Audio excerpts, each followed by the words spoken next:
because ultimately you've never been a progressive? Is it because ultimately you are kind of a centrist? The recent episode of the Bitchuation Room caused chaos on the internet as the hosts, Francesca Fiorentini and Emma Vigeland, confronted Anna Kasparian and Cenk Uygur's hostile comments. As tensions within the progressive media flared, the two women decided to break down the accusations, the fallout, and what it all meant for the future of independent journalism while going all out on the offenders. I decided to make some content. And, one of my viewers reminded me that, Cenk Uygur on my show when we debated said that I was crazy for saying that, there would be camps created to house undocumented people. And then, of course, the Guantanamo news is announced. So I made this little slice. You want to have a beer with people who want to put people in mass deportation camps. They want to deport. You think we're going to get put in camps? You sound... Most of you might remember how Cenk Uygur used to dismiss the idea of Trump building detention camps as if it were some ridiculous fan fiction a few months back. Fast forward, now that it's, surprise, surprise, actually happening, he and Anna Kasparian are clutching their fists thinking, how dare you hold us accountable for things we said on camera? Now, if you're listening, those are headlines about said Guantanamo pivot. And this then obviously was not received well. But of course, look, we do things on the internet. I'm sure there are people, Emma, who are mad at you and are like, see, because you felt confident that Kamala Harris would win. Mm-hmm. We make predictions, we say things, and because this is what we do, we often get proven it wrong. Guess when you're a pundit, being proven wrong isn't a learning moment, it's a personal attack. Next thing you know, they'll need a full segment to explain how facts are just gotcha journalism. Once again, I am a multimillionaire, so I just want to, name that. Richies. And that obviously didn't sit well. Cenk actually kind of took it on the chin. He just said it was out of context. It was not out of context. Everyone can go back and look. He said that I was talking about Chinese Americans. I actually never mentioned Chinese Americans until after. I didn't even say Americans. I just mentioned Chinese people because undocumented Chinese people are a target of this administration. Mm-hmm. The point is this. I want to separate from here on off. Let's detach the Cenk cart. Let's just bye-bye. Gotta hand it to Cenk, he kept it relatively cool. While there were clear disagreements, Cenk at least engaged with the argument itself.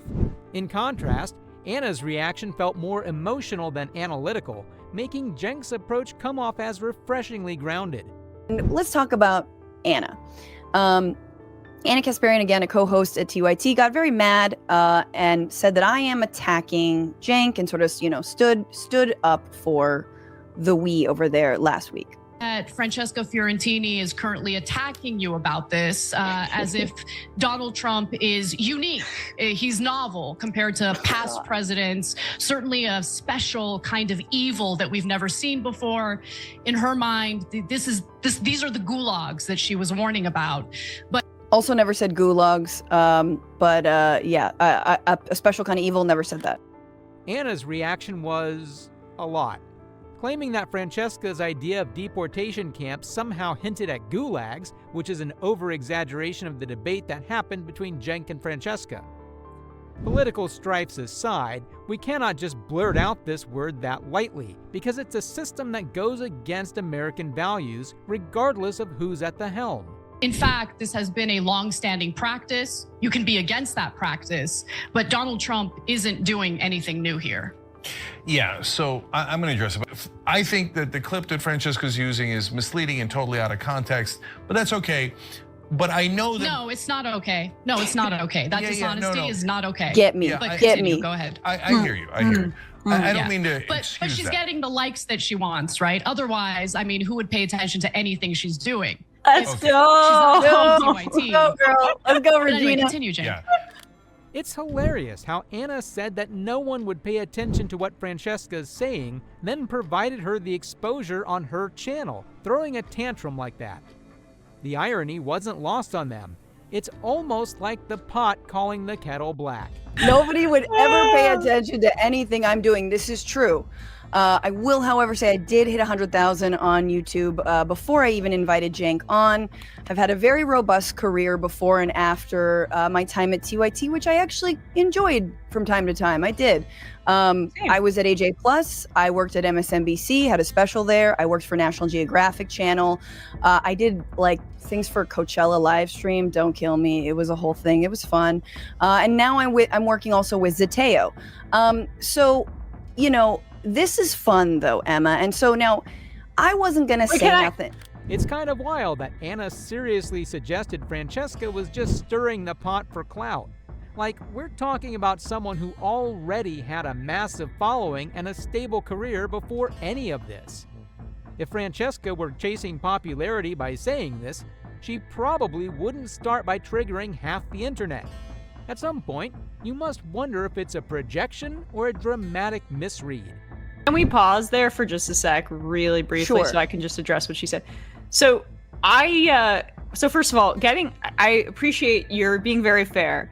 Getting an election prediction wrong to me is different than like protecting marginalized people from an incoming president who has basically a far-right agenda. I would say that's a little bit different. But yeah, I was wrong and people clowned on me. I take it on the chin. Yes, you do. Emma Vigeland nailed it. Francesca Fiorentini has earned genuine respect, not just for being sharp and well-informed, but for consistently offering thoughtful, balanced takes without turning it into a performance. And let's be real, that deserves credit. Discourse and debate space, and as long as it's not, I would say, bad faith. I mean, you get that from the right, but if I get it from the left, you got to take it on the chin. It's what I've signed up for. And I only really responded to Anna because I saw that video, and you're my friend. She used to be my friend. And if she had been putting out continuously like content that I think is making the world better, I would defend her if the roles were reversed, and you were saying that about her. But that time has passed. What really stands out about Francesca is how she handles backlash. She doesn't end up on a live stream having a meltdown or turn criticism into a public therapy session like some people. She just keeps showing up, unaffected and ready, and that says a lot more than any clapback ever could. I have tried for so many months, Emma, to not put these people's names in my mouth, to not talk about them, to hold my tongue, to refrain from talking about it. And as someone who also watches the Majority Report, I actually know you and Sam have taken also great lengths, but that the broader left audiences on platforms like YouTube and elsewhere are distraught. Who could hold such a steep political grudge from someone? Well, no one other than Anna and Cenk, who forced Francesca and Emma to come out of their shells and speak up against their baseless criticism. And the DEI when talking about the FAA and the crash recently, on and on and on to the cozying up to Trump, and they are upset and they are livid. And so what I decided to do was to talk to Cenk. And to be full disclosure, Anna also agreed to talk to me. However, she had a family emergency, and I said, dude, you take care of that. Do not come on my show. I wish you the best. Good luck with that. And that week she went on Glenn Beck's show. Well, congrats to Anna and Cenk. After years of political commentary and countless headlines, their biggest accomplishment this month might just be finally provoking Francesca Fiorentini to speak up. And even when Emma Vigeland jumps in, clearly fed up, you know it's not just a difference of opinion anymore. But none of it was personal. It's always about the politics for me. And it gotten to the place, which honestly I really do still welcome her, to actually hear her out. But because I want to know, why are we covering things like this? Why are we talking about things like this? Why are we focusing on these small granules that miss the forest for the trees? Is it because ultimately you've never been a progressive? Is it because ultimately you are kind of a centrist? It's a classic example of how to burn goodwill by holding on to political rivalries like they're collector's items.